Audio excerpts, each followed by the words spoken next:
sa Southeast Asia.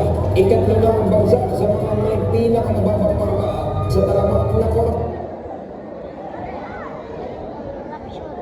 Pilipinas, pasok sa listahan ng mga pinakatiwaling bansa sa Southeast Asia. Ikatlo ng bansa sa mga may pinakanababang marka sa talamak na korupsyon. Mula sa flood control projects hanggang sa issue ng maletang pera. Malalim na ang problema ng korupsyon na sumasakal sa ekonomiya ng Pilipinas.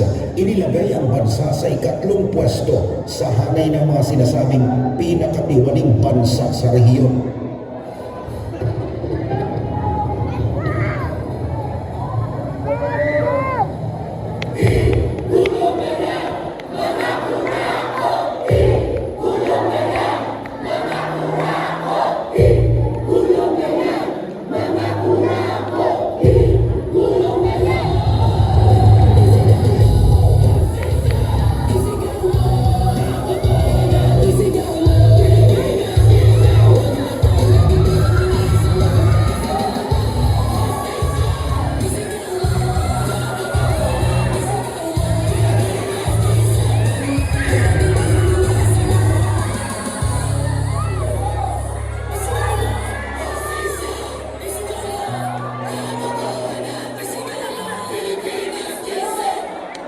Huwag na tayong magbihag ng isang buwan. Kasi hindi lang naman kaming mga kontraktor ang nakikinabang dito. Marami din sa inyo, mga politiko, ang nagpapataba ng bulsa sa pangungurapot. Kawawa po talaga ang mga mamamayang Pilipino kasi nananakaw lang natin ang kaban ng bayan.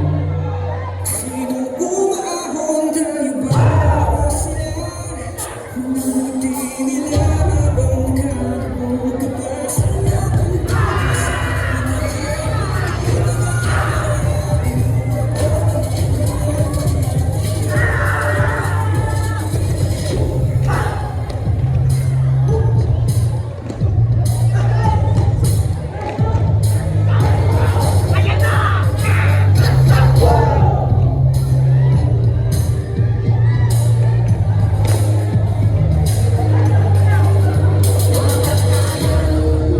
Ang totoo, may hati-hati yan mula sa pinakamataas hanggang sa mga nasa gilid lang ng sistema.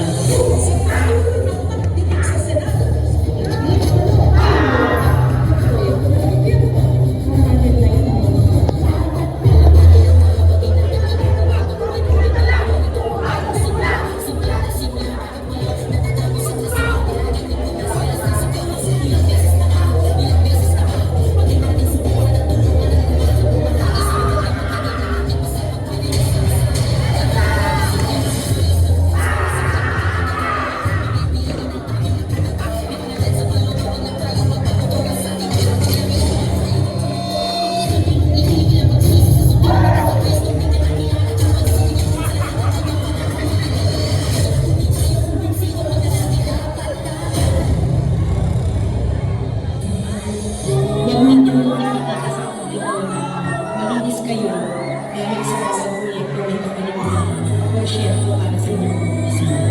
Tingnan ninyo rin ang mga pangalan na nakaupo ngayon at lalo na sa mismo mga nakapalakad ng gobyerno.